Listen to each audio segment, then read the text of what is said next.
Thank you, Waziri. I think mine is to start by appreciating all teachers for what they have been doing out of school. As you know, we have been having content that has been developed by KICD and others, and our teachers have been using this where possible to deliver content to the children. Teachers are also opinion leaders, and actually we have been engaging them to work side by side with the MOH officials in terms of educating the community on COVID protocols, and we thank them very much. The other thing is that we all know teachers need to engage learners meaningfully using innovative approaches. And as we continue in the situation that we are in, now more than ever, our teachers need to be innovative so that we can also keep our learners positively engaged as they stay at home due to this COVID pandemic. And therefore, having had the discussions today with all the stakeholders led by our minister, we are requesting our teachers to engage in community learning to keep our children engaged positively. And in this regard, we are talking of things like teaching them values, life skills, guidance and counseling. They can also talk about the history of our country, community education, as they also try to engage them with the content that they usually do. And there are a lot of things that our teachers have been trained in to engage our students in. And so in this regard, TSC will mobilize all teachers to embark on the community-based learning programs that the Ministry of Education will launch today. Thereafter, the Commission will issue guidelines to guide our teachers on the implementation of the programs. And we'll be asking our teachers that wherever they are, as they also obey the MOH protocols, they are at home like the rest of us mostly, and we'll just be telling them that wherever they are in the community that they are in, they then engage our children so that our children are not left alone for a long time. So we'll not be asking them to travel, but wherever the teacher is, we are requesting them to join us in this initiative, which will be multi-sectoral, and so that we see how the pandemic will go, and using the MOH guidelines, then we'll keep advising our teachers. Thank you. Thank you very much. Before The point in the course of this outbreak in our country where Kenyans can no longer ask each other whether they know someone who has COVID. Over the last few weeks, we've seen quite a rise in the number of cases, as has been announced by the Ministry of Health. We've also seen a rise in the number of people who have more severe disease over the last few weeks. And this is a trend that may continue for the next few weeks until such a time that we're able to document a significant decline in cases, in severe cases and in mortalities. So even as time goes on, we cannot let our guard down. We must continue to adhere to all the measures that have been put out there by the Ministry of Health, that everybody must wear a mask correctly all the time, that we must avoid gathering as much as possible and strive to maintain social distance as much as is possible. But also as numbers increase, we must also be our brothers' keepers and take care of our communities, take care of our neighbors, avoid stigmatizing other people, because this is something that's affecting all of us. And I think I really laud the Ministry of Education and the CS for taking a very firm stand around protecting children, protecting teachers and the communities in which they live. Thank you very much. In his address to the nation on the 26th of this month at State House, directed that myself and these stakeholders should meet and consider the direction that was to be taken by higher education institutions such as our universities, teacher training colleges, and TVET institutions. In addition, he wanted us to debate about community engagement of teachers. And this morning, I first of all want to thank all the stakeholders who came at very short notice and have contributed very positively to the process. I want to inform you that in our usual manner, myself and my teams, all the PSS, Belio Kipsang, Julius Juan, Nabukwesi, we spanned out, plus other members of staff, and visited a sizable number of these colleges and inspected them. As to the level of compliance with the COVID-19 protocols, the last TTC I went to was yesterday, and that was in Machakos, but I have been to many others, including Regi, which was nowhere near being called ever going to be ready, and many others. But the long and short of it is that we have 1 month to go, and these institutions are definitely not ready. So we've presented this information to the stakeholders, and we have debated, and we have come to a unanimous consensus that it is fair and just to keep these institutions closed until January of 2021. Nevertheless, as far as the university sector is concerned, extremely good work is being done online. To this extent, some of them have already graduated, both in public and private sector. Tomorrow, Egerton is graduating virtually, and I will go there physically to be there in person to ensure that we encourage the others to continue in that manner. On 25th of September, my own alma mater, the University of Nairobi, shall graduate. I shall also attend that one. So we want to encourage the university sector to continue to offer online programs. I am aware that there are many universities at the moment that are offering online exams and online teaching. The bottleneck will come when you are perhaps training the life sciences, like doctors like myself, where the end product is that they must touch a patient. And we have to decide whether they are ready now to go and treat you.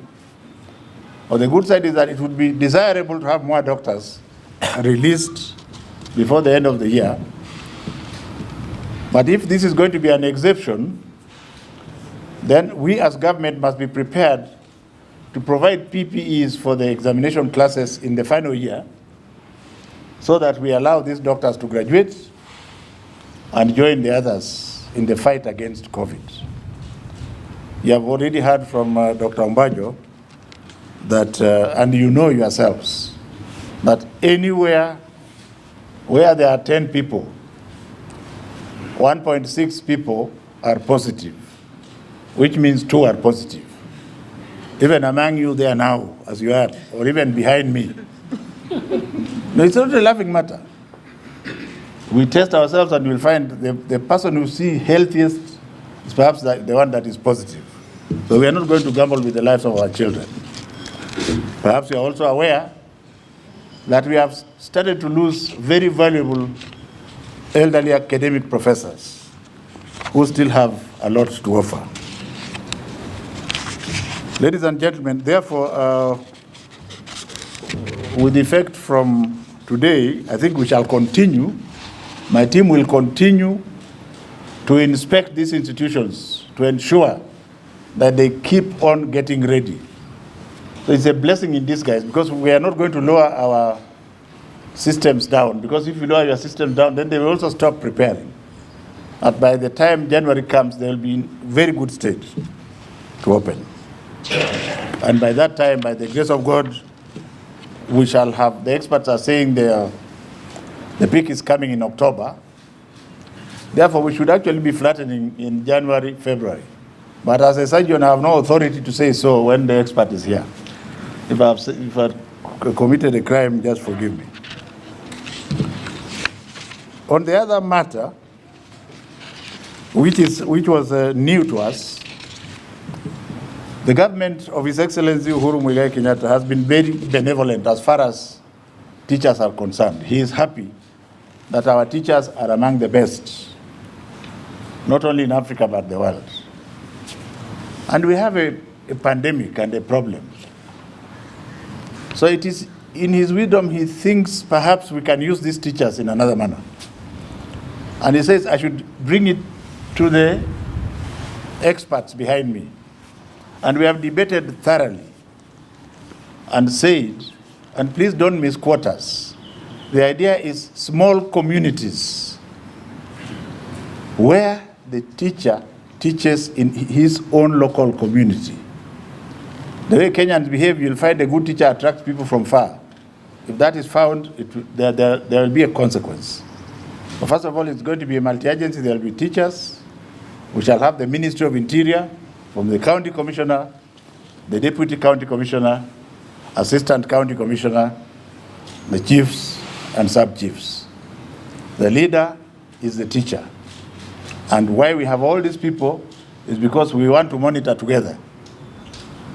We are not supposed to order or force anybody to teach. We are going to map out. Like if you stay in a court, Kanyanyaini court where I stay, with 40 houses at Kanyanyaini court, that court where the people mix and do things together, the teacher is supposed to teach in that court. Either that is in the car park when the parents are not there, or if there's a big tree there, they can sit under a tree. If it is in the villages, the Nyumba Kumi phenomenon is the most important one to deal with. And we thank God that we have over 300,000 teachers and they are all scattered. You are seeing our children playing balls, girls dancing up and down, jumping around things. They can continue to do that, but we also want them to have some kind of structured engagement with teachers that are available. There is no one-fit-all. It is not going to be a one-fit-all. But I was taught how to plant potatoes when I was in Standard 1. And I think that was one of the most important lessons I learned in life. So it is not just what is being written. Can we allow our teachers to be productive? And like I've said, each teacher will find his own working condition and agree with the parents there. Because even where I live, which is Brayside here, we are about 30 houses or so. We are gated, and we have an organization, and they meet. The Nyumba Kumi phenomenon is also like that. So if you have two Nyumba Kumis that can't have, then you see whether you can get a teacher. Where a teacher is not available, myself and Dr. Macharia and these guys, we shall decide what to do. Are we together? I hope this is understood and not reported out of context. Even where you live. How many of you have children or grandchildren or are hoping to have children? So if you have children or you are a relative of a child, where you live, help us to map out where the teachers are. If a teacher was originally in Kiambu, but is now living in Nairobi because there is no work, he should teach in Nairobi where he is living. Don't say, oh, go back to Kiambu because we are doing. It is pale huko. Otherwise, he will carry corona from where he's going to Kiambu. Are we together? The third point, ladies and gentlemen, is a good one. His Excellency the President has sanctioned the fact that even though usually BOM teachers are not usually paid directly from the ministry, they are employed by the Board of Management from other incomes that they generate. The President, in his wisdom, has directed that money be made available for this function. And it is not just for the BOM teachers. We shall also ensure that money for utilities are released, money for maintenance are released, and all other stuff. And there's a catch with it. If you are a shamba boy at a university, at a school, and we have decided to pay you even though you are a BOM person, we expect you to go back to school and make sure that the school is habitable. If you are a cleaner at a school, we expect you, as far as you are following the COVID regulations, you go and make sure the classes are clean and are habitable. So it is a win-win situation, and this money should be available within the next week. So those who had planned not to work should rush back and start working today. Because if the money comes and you are not there, they will employ somebody else. There are so many other people. So if you missed work yesterday because you think you will not be paid, please go to work tomorrow so that money finds you at work. Are we together? Ladies and gentlemen, I think my speech ends there unless